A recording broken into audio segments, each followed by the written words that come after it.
Thank you for joining. Today is the first official episode of Stumbling Forward. It's a little story about kind of the twists and turns and lessons learned to get us to where we are. Today, my very, very first guest, thank you, Emily, is Emily Adams. Emily is the co-founder of Transformative Leadership. Emily, would you like to tell us a little bit about yourself? Yeah, where do I start? First off, just thank you for allowing me to be part of this. And I'm super excited to be part of this and provide value and any kind of knowledge that I can.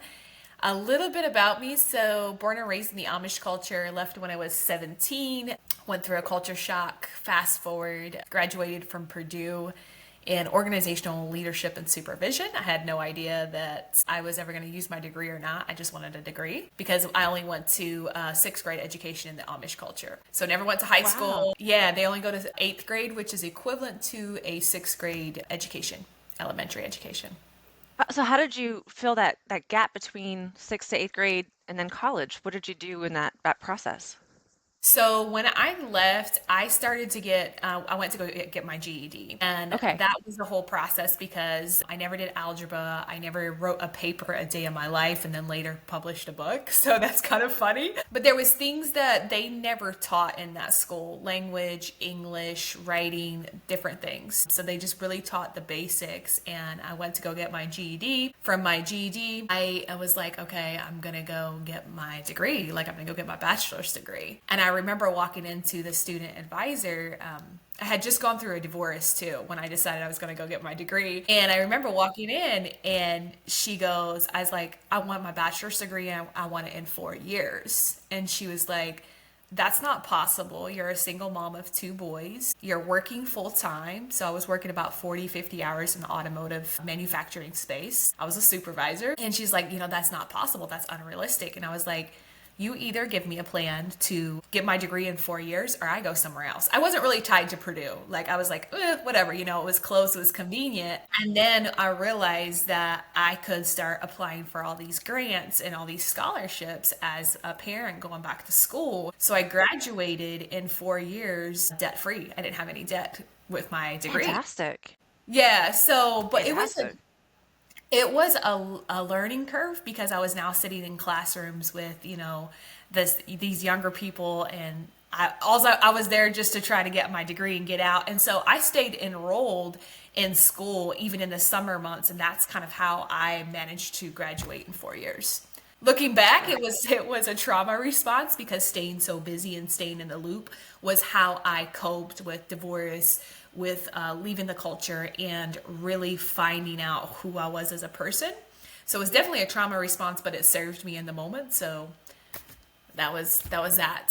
Wow. And my thought, right, is like this can go in several directions. One is the trauma response and how you, because that's something too that I recognize as keeping myself extremely busy. I've been through a divorce, been through some traumas throughout life, and my thing was to always throw myself into work and just be busy and just go, go, go.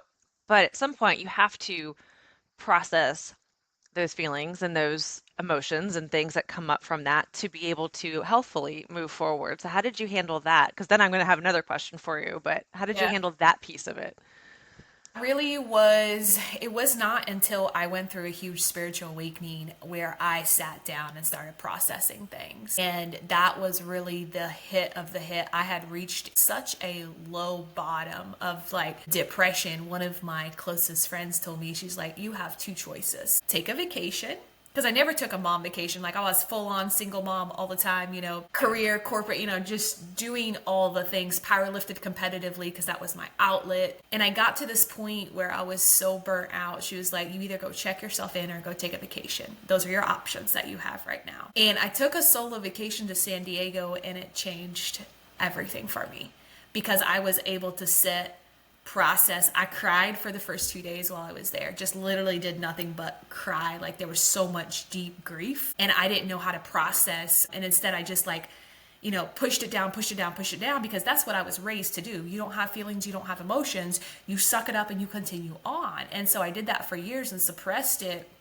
and then started to unpack it. And then fast forward, found meditation, which completely changed my life and opened up me in different ways of wow, there's a new level of awareness. And then that led into, different types of therapy. So I did EDMR therapy, which is like for a lot of PTSD and trauma.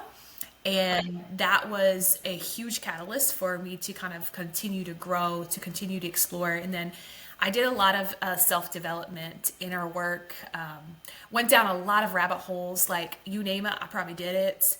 So, but that really kind of opened me up. And then it wasn't really until probably, I would say 2023 and then into 2024, I was like, all right, we can stay on this constant healing, healing, healing, healing. And that also becomes a crutch for us not to step into our purpose. And so then I started shifting my mindset of like, okay, I can process emotions on the go.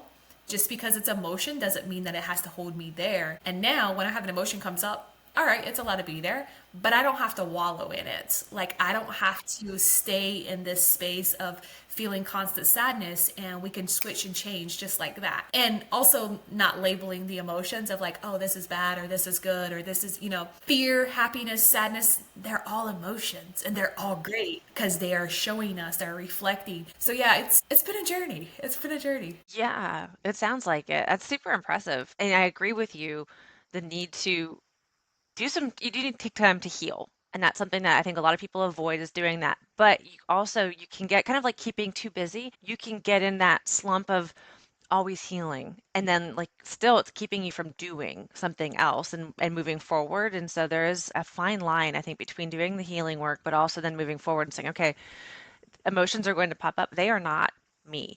I'm feeling it. It's usually just something to inform you about something or to say, okay, I do need to take some time to feel sad or angry or whatever, but then let it go because it's not you. You don't have to own it. You just feel it and then let it go. But I think your journey too is really impressive because, growing up in the Amish community, your experience as a leader, so you worked in the automotive industry for a while, which is super male dominated. The fact that you went to college and that you moved into any type of leadership period, how did you jump into that coming from the Amish culture, which does not really support women in leadership positions at all? Yeah, I always joke and say if I became a leader, anybody can become a leader because I was programmed at a very young age. Like, women are not leaders. The men are always the leaders, and it doesn't matter what you do or say, you're not a leader. But intuitively, like, I always knew I was a leader. Even growing up, like, I would never follow the norms ever. And I still don't to this day, like true manifester style and human design. And this makes sense now, yes, now that you know. Yeah, but how I made the transition, so I had at 17 when I left, I also got pregnant and had no idea that I got pregnant. And because there's no sex education in the Amish culture. And so my coworker actually had to tell me that, girl, you got morning sickness. And I was like, no way. There is no way that I did not see myself be a mom, right? So I got pregnant and I was like, okay, now I've got another human I got to take care of, right?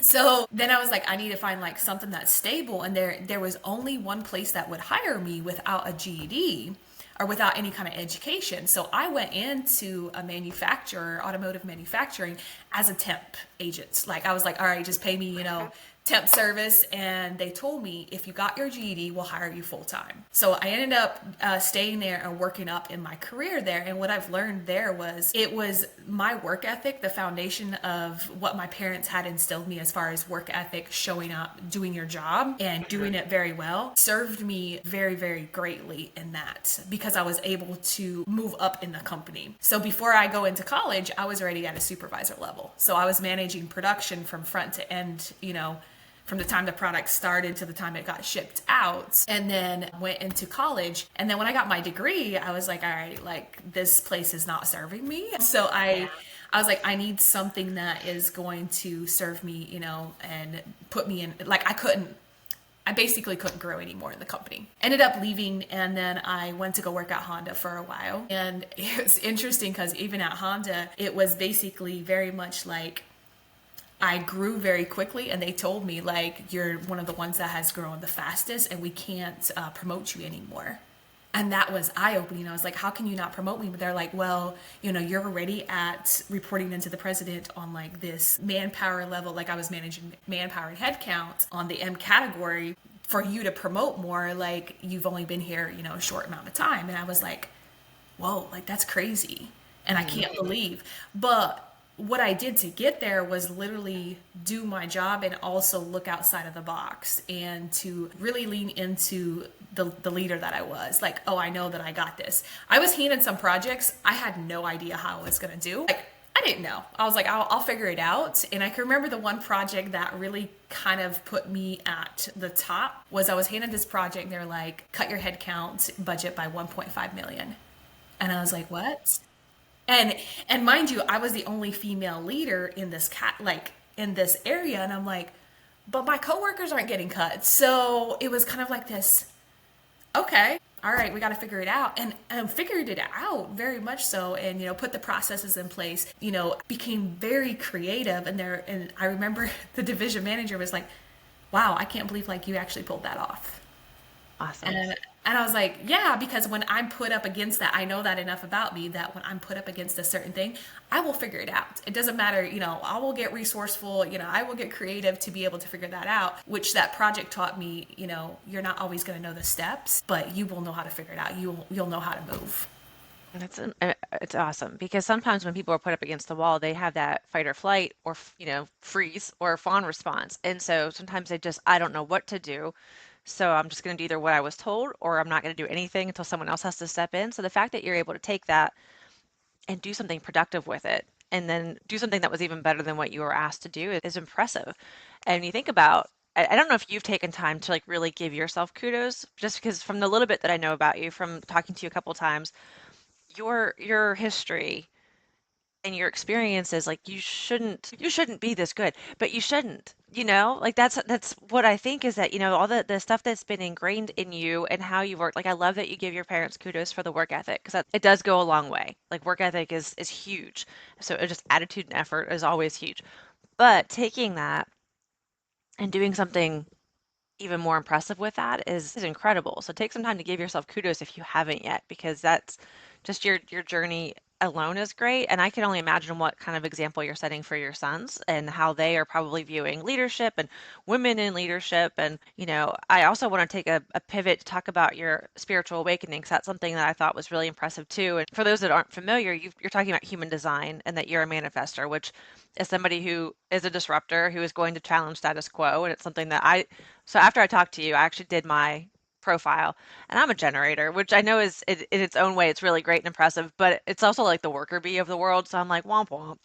But I know we all have our purpose, but yours is like really, it's awesome and one of the more rare types to be a manifester. And so can you share a little bit about that and how you've used that as far as your either current business or just your path in general?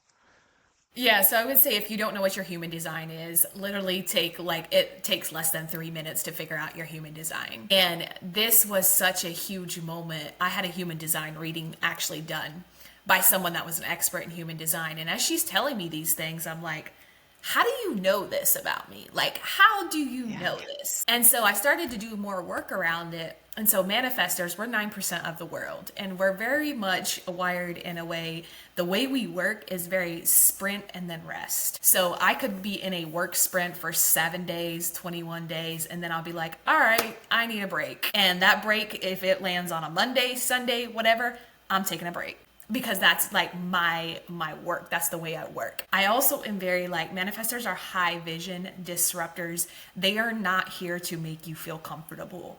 So I could never figure out why I would walk into some rooms and immediately I could feel people just get uncomfortable. And I'm like, I didn't even speak to you. Like, what happened? But it's the energy that I Strategy. give off.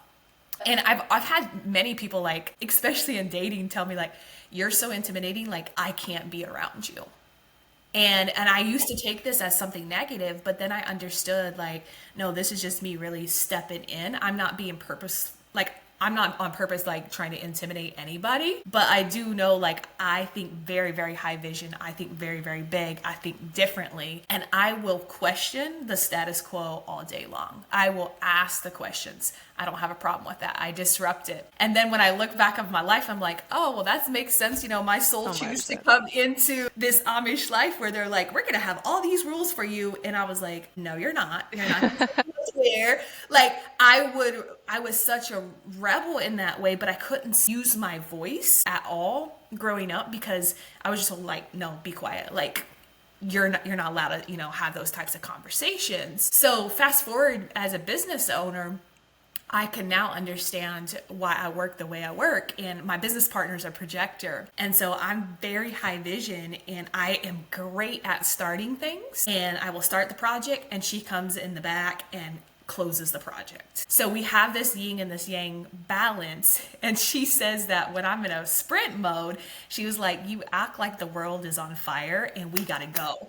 Like, and I know that. And then I also know in parenting, my boys have told me the same thing. Like, mom, you get into these modes where you're like, hey, let's go. All these needs, like, it needs to be done, done, done, done, done. And then I'm like, oh, so I do the same thing as a parent. And then, the way I recharge and the way, like, I have to have boundaries, even with my boys, to say, hey, I need solitude. Like, do you need anything? Because if you don't need anything, I'm gonna be out. Even there's some weekends where I'll be like, I'm not going to be your mom. I'm going to be here, but I'm not your mom for the weekend. Like, you're old enough to take care of yourself. You're old enough to, like, if you need something, let me know. Other than that, I need to, like, recharge because that's how I Me time. recharge.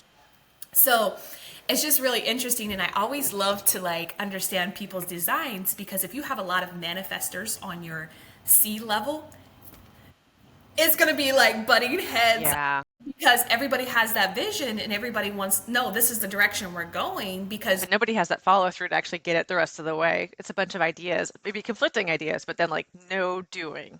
yeah, so even at a team level, if you can understand what your team is, it's just game changer. And understanding that different types also appreciate different types of communication. For me, direct to the point, no fluff, no bullshit. Don't ask me, like, I just need the raw stuff. I don't want all this extra stuff. My business partner is different. And then we've got someone else on our team who's a generator, and she absolutely thrives in data and research. Like that, I mean, I'm like, that is a freaking skill, because I do not have the time and the patience to look up through pages and pages of no, miss me. So, like, understanding this, and then we also know, like, the next person that we want to bring on our team is a manifesting generator, because that's what we need to balance us out. And then, the profile lines, like, I'm a 4-6 profile line, so I know I connect a lot of people with a lot of people. And then the That's six, where I am too. I just found I'm also 4-6. I'm still learning all of this because I just came up last week after you and I chatted because I said I'd heard about a lot of this recently. My dog's really intrigued about this too. She's I'm also a 4-6, and so I haven't done enough research to get into all the details. I'm trying to learn as I go, but I'm also a 4-6, but as a generator.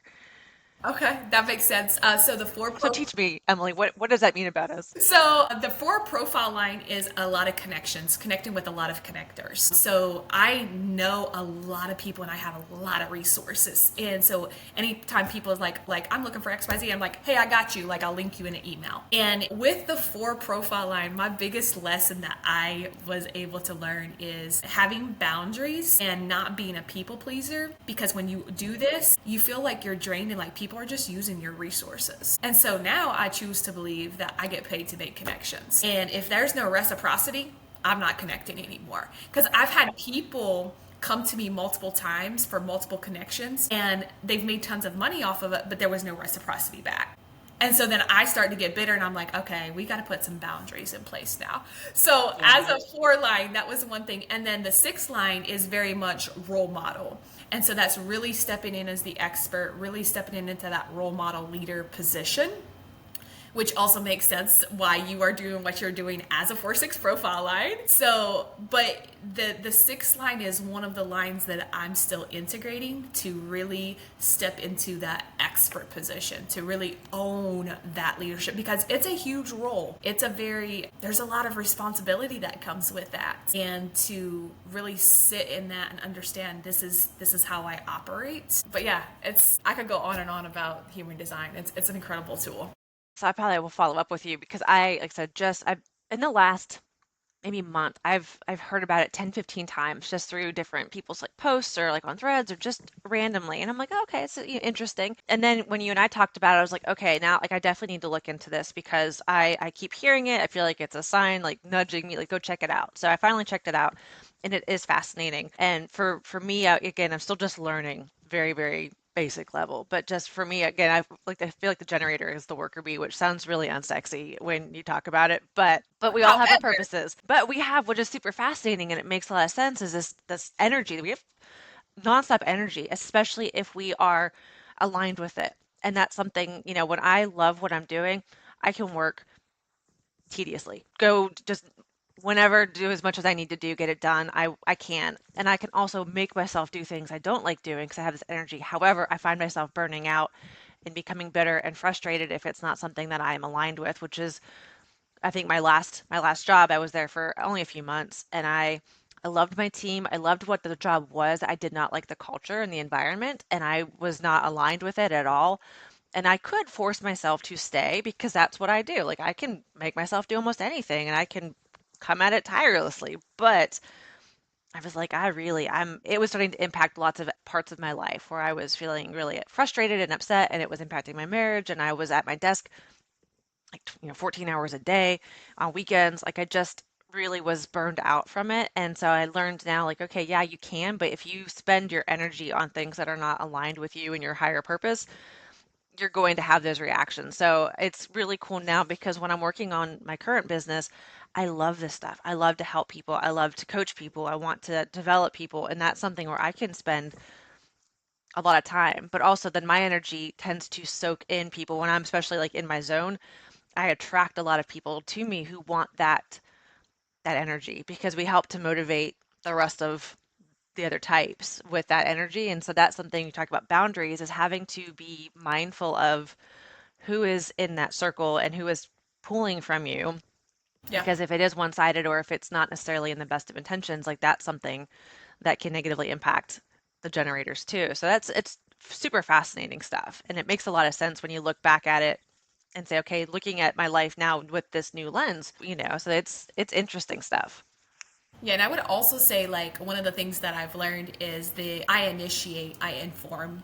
And so that's my strategy. Like also look at your strategy, right? How you move, you inform, you initiate. I don't ask for permission. I used to ask for permission for everything. And when I stopped asking for permission and just moved, and so now I'll tell my business partner, hey, XYZ, let me know if you have any questions. If not, we're moving. And so initiating things. And then I couldn't understand. Like I was like, okay, I know I initiate, but I would connect with these people that wanted to start a business, but they didn't know where to start. And literally after having a conversation with them, it was like I initiated them to start. They would send me a message. They're like, oh my goodness, like I just started my business. I'm like, this is wild. But knowing those things and like what your strategy is, whether it's to inform and you just move. Some like the projectors, they wait on invitation. However, that's a whole other like different type of conversation, but it also makes sense like why you felt like frustrated with people, they're feeding off your energy. Totally makes sense. I forget what it's already called because I'm still super new, but it's waiting to respond. I'm supposed to wait to listen to sacral energy if I get a yes or a no, and to say, okay, don't just jump in and do everything because my natural energy level is to like, yeah, I can do that. I can take that and be a yes man to stuff and just jump in. But I'm supposed to wait to see does it really feel like a yes? Is this actually a no? Because you might immediately say yes, but then a day or two later and be like, this wasn't actually something that I'm aligned with doing, and now I don't want to do it. So I'm supposed to, which is hard for me because I'm a doer and I'm a jump in and get it done. And so having to be more on the receiving side and wait for things, like that's something that I'm working on. And I'm like twiddling my fingers because I'm uncomfortable about it, but like I have to stop jumping in and just trying to do and make like force things to happen and wait more. And that's been a shift in how I do things because I just love to start. But I did do she does not know this yet because she was asleep. But I did my wife's the other day and she is a projector and she's a 6'2", I think. Okay. And I still trying to figure that out. But I love that we both have sixes, but then like hers is I don't know what the first number, first is a second number, like the placement is, but she's a 6'2" projector. And so I was trying to Okay. figure out like how do we communicate because we're very different in so many aspects.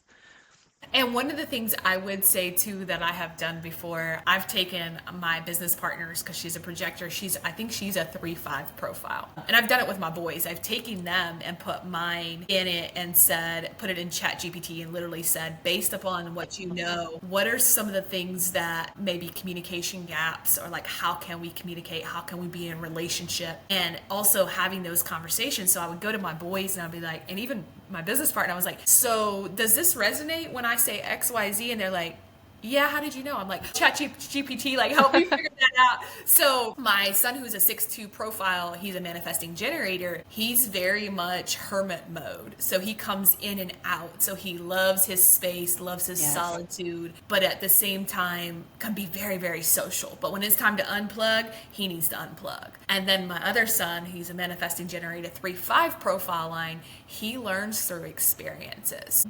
And he also, I think it's the 5 line. It's one of his lines where he can very much go into a victim mentality. And so now he knows that, to know, okay, that's coming to the surface. I can actually empower myself. I get to learn.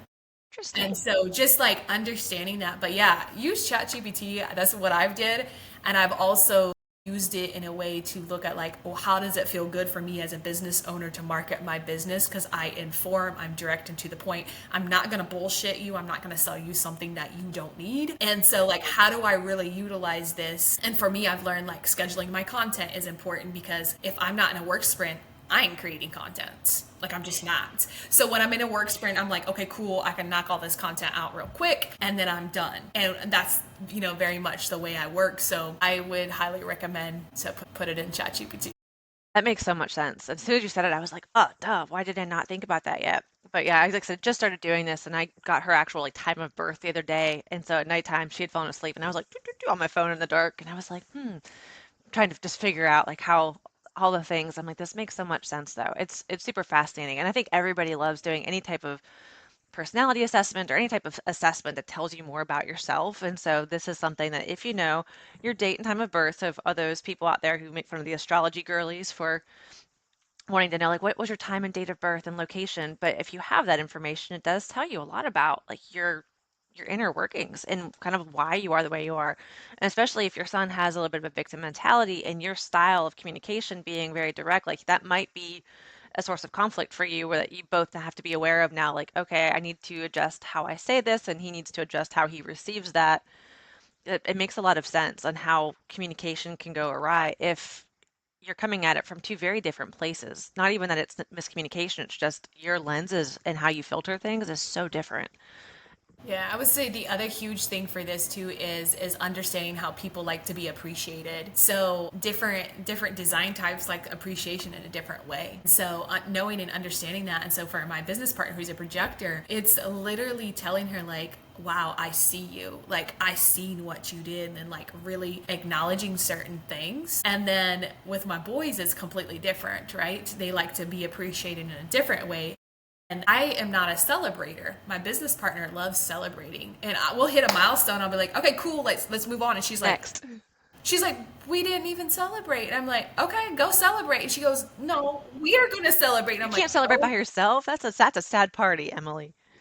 So, but it was really having those conversations with her to say, I don't even feel like we didn't celebrate. And in her, if you even go all the way into like down the rabbit hole and look at the lines and the gates, she has a gate where she doesn't like to close things unless she celebrates. And so now knowing Interesting. that when we're like at the end of a project, we're going to celebrate because that's important to her to like close things out. Yeah. That makes so much sense. I have so much to learn still. There's a lot to it. There's so much to it. You said the gates and the lines and there's a lot and I don't have the terminology down yet, but I started going down that rabbit hole and it's so fascinating. So I'm sure I will follow up with you outside of this to talk about all the things that I'm learning because this has been a game changer. And so Yeah. that's something that one of the reasons why I titled our topic, I think, was how human design and self-awareness like uncover authentic potential, because that was something you and I talked about was really knowing yourself and understanding how to manage you helps you to manage a business, other people, a team, children, just relationships. And so really getting in. So I think human design for folks, if they have not gotten into it or learned about it or heard about it, it's incredible and how it helps you to uncover things that you just how you operate.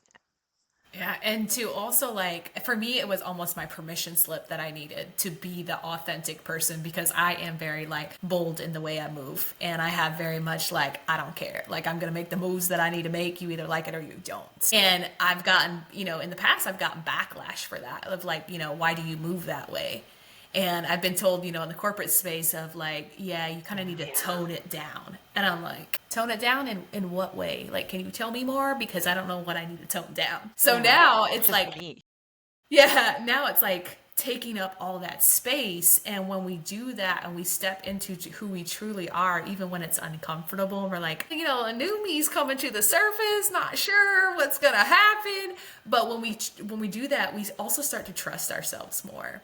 We start to Yeah. really deep dive into the inner trust of like, this is who I am, and show up in that authentic way. And especially if you're a business owner, like that's huge because that's what's going to resonate with your clients. That's what's going to Yes. resonate when you are speaking online.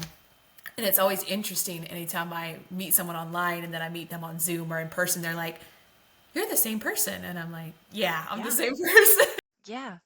Good or bad, yes. Take it or leave it. This is what you're getting no matter where you meet me. This is what you're going to find.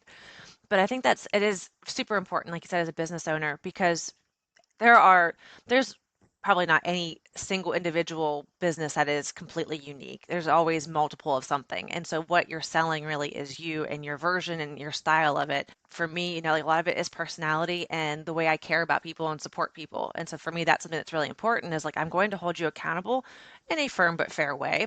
Because yeah, you can get leadership training pretty much anywhere. There's so much stuff out there, but the way I do it is very unique to me. And so if that's something that's appealing to you, then great, let's work together. If my style is not appealing to you, you're not going to like what I have to offer, and that's okay. It's just we're not aligned. And so that's something I think is really important is to own who you are and stop trying to fit yourself into a box because it's never going to feel comfortable for you, but then you're not actually attracting the things that are supposed to be for you. And that's something that I'm learning is this inner network of connections. And there are people, whether you've met them yet or not, that are aligned to you, for you, that you're supposed to meet, you're supposed to help. But if you're not kind of putting out like that bat signal of like, this is who I am, like you're not going to attract them. So you have to just accept yourself and own it.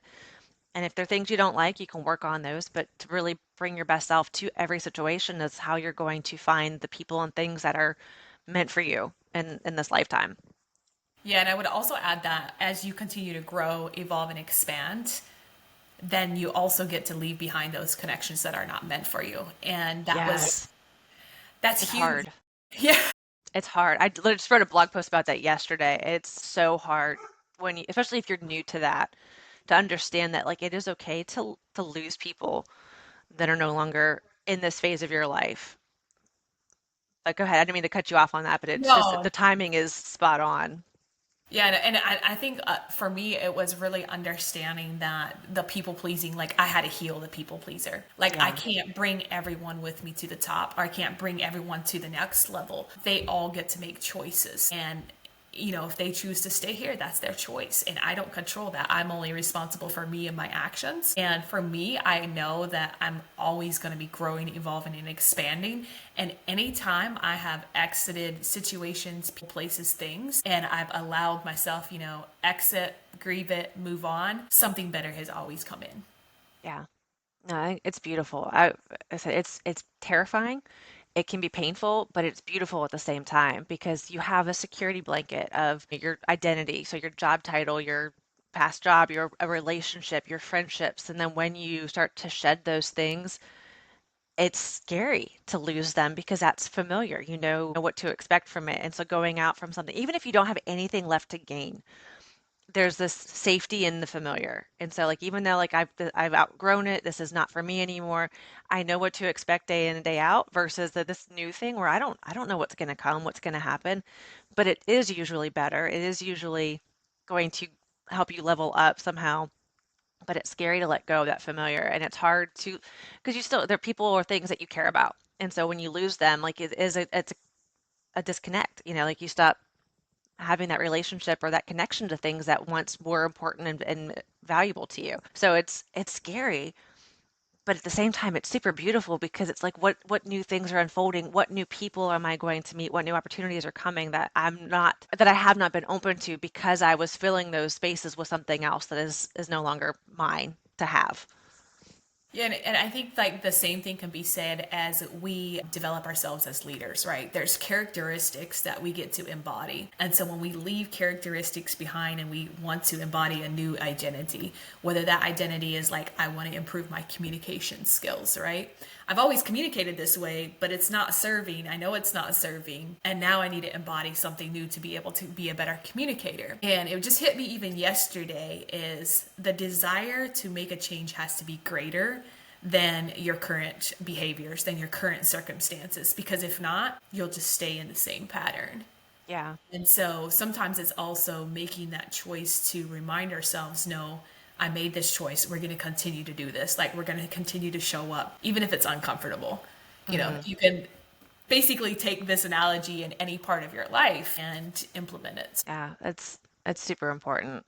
So I know I want to kind of be mindful of your time and other people's time, so we'll get ready to wrap. So if you had to, I think I have two questions for you. One though is what advice do you have for folks to push forward through the discomfort? Because I think that's the biggest thing that holds people back is the unknown and the discomfort of making a change. And even if you say, okay, I'm going to make the change today, and it still stays a little uncomfortable for a little bit, like how do you continue to push through that discomfort to get to the part where you're like, okay, this feels a little bit more natural now? What advice do you have for folks to get through that Yeah. point to that point?